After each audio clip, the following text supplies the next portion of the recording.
Nakakaalala pa ba kayo? Naalala niyo po ba yung last week na message ni Pastor Jonah? It's about Apostle Peter and Jesus Christ, of course. Diba? Kung saan yung life cycle natin ay naglakad sa tubig. Amen? Diba? Sabi ba yung lifeguard walks on the water. Jesus Christ. Pero nung lumapit na po si Peter at kung saan-saan siya napatingin, ay lumubog siya. Diba? So dito naman po, ito mong message na ito, it's about water. Kaya na may kasamang great fish, yung malaking isda.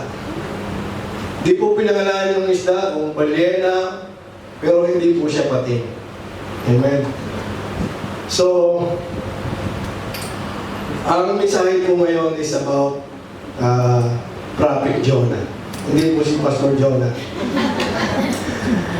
Kung saan talagang makikita natin yung hindi lahat ng ginagamit ni Lord ay talagang sumusunod agad sa Kanya. Meron pong mga tao na ginagamit siya na imperfect, na talagang matagal bago sumunod sa Kanya. Yan po si Prophet Jonah.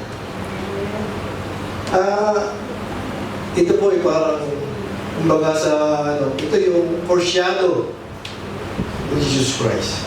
Yung muli niyang pagkabuhay. Para sa akin po, itong mensahe nito ay kasama na rin po ako dito. Dahil sa minsan may katigasan din ng aking ulo, ng aking pagsunod sa Kanya.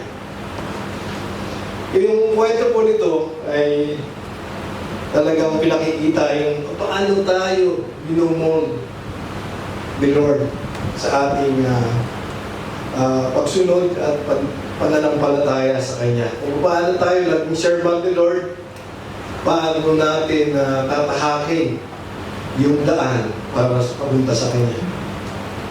So, sa tingin mo ba, itong kwento na to, fairy tale lang o makatotohanan ba o kwentong barbero lang? Di ba? Parang sabi nung nabasa ko, hindi raw ako panipaniwala kasi yung the whale, may kaliitan yung kailangan ng pagkain dito, baka hindi raw magkasya si Jonah. Amen. Pero sa akin po, ang aking pananaw, sabi nga doon sa kanta kanina, nothing is impossible. Everything is a miracle din po sa pangyayari ito. Dahil ito pong mensahe nito para ipakita sa atin yung Kanyang mercy sa mga tao. Amen. So, as a proof po, meron po akong witness. Isa pong pagpatunay dito yung 2 Kings, chapter 14:25 to 26. Nakasama po niya si King Jeroboam. Kilala niyo siya. Doon po sa, sabi po, verse 25, Jeroboam took back Israel's land. Nakuha po nila muli yung Israel, which ran from the Nebo Hamath to the Araba Sea. This happened as the Lord of Israel had told his servant Jonah, son of Amittai. Yan po meron na po Yan na po yung ating proof, yung resibo. Di ba? Kasi natin, hinahanapan ng resibo. The Lord saw that all the Israelites, both slaves and freemen, had many troubles. No one was left who could help Israel. Si Prophet Jonah po ang tumulong kay King Jeroboam. Wala lang po ako mapakita ang picture, pasensya na po. At isa pong witness na magpapatunay ay makikita po natin sa Matthew 12, chapter 12, 40 to 41. Ang ating mong witness ay nakakabuhay ng patay. Lumalakad sa tubig. Ang bulag ay kanyang binibigyan ng Panginoon.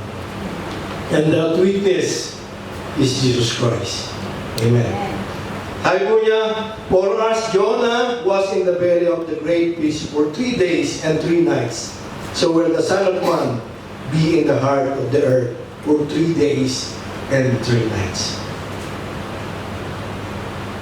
Kung tayo po'y naniniwala sa muling pagkabuhay ni Kristo, Your Honor, case dismissed. Amen. Di ba ba? Wala na tayong dapat pag-usapan pa.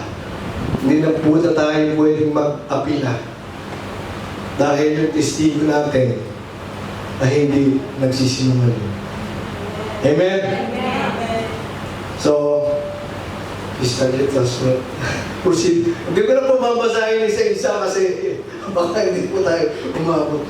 Napakahaba po nito pero pinag-asa ko lang yung, sabi nga nung napakalanan namin sa LDD, na kailangan mga 20 lang yung verse na gamitin natin. Kaya po pinag-asa natin. Let us go to verse 1 to 3. Okay, 1 to lang muna. So, the Lord gave this message to Jonah, son of Amittai. Get up.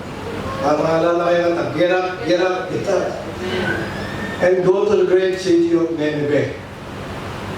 Announce my judgments against it because I have seen how wicked its people are.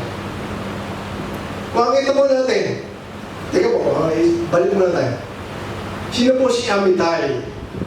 Siya po yung tatay ni Prophet Jonah. Na isa rin pong prophet na nakatira sa Gath-Hepher, presently known as, ngayon po tawag doon ay Galilee. Alam naman po siguro niyo kung ano yung Galilee, di ba? Nasa Israel yun. Ibig sabihin po, makikita po natin dito na si Prophet Jonah ay galing sa God-fearing family. May takot sa Diyos. Nagsiserve na sila sa Lord, kay Lord. At alam niya lahat yung halos yung Word of God. Alam mo naman natin, mga Israelites, 12 years old pa lang, talagang kabisado nila yung Torah. Yung tinatawag natin yung Genesis, Exodus, Leviticus, Numbers, Deuteronomy. Yun po, yung 5 books na yun. So, ibig sabihin po, expose yung ating bida dito, si Prophet Jonah, sa Word of God. Pero hindi po yung guarantee na kahit ang isang tao ay expose lagi sa Word of God, ay ando na yung talagang pagiging makadiyos niya, yung pagsunod niya. We have to apply it in our daily lives. Amen. Makita po natin dito kung in-apply ba niya talaga. And, sino po si Prophet Jonah? Si Prophet Jonah ay yung tinatawag nating minor prophet. Hindi po siya major prophet. Teka, ano ba kakaiba ng minor at saka major? Si Brother Pat magbibigay ng sa course. Major at saka minor. Hindi po yung major prophet, yung marami silang binigay na chapters. Talagang malalaking, si Isaiah, di ba? Maraming major prophet. Pero po si Prophet Jonah, minor lang. 4 chapter lang to. Kung titingnan po natin, talagang 4 na pages lang. 3 pa lang yata. 3 pages ng Bible. Yun lang po yung nasulat niya. Which is, yun po, kaya tinawag siya minor. Siya yung reluctant. Yung reluctant lang. Kumbaga, mababago ang isip. At missing in action prophet. Alam niyo ba yung ano? Kasi dito, binigyan siya ng mission order sa military po.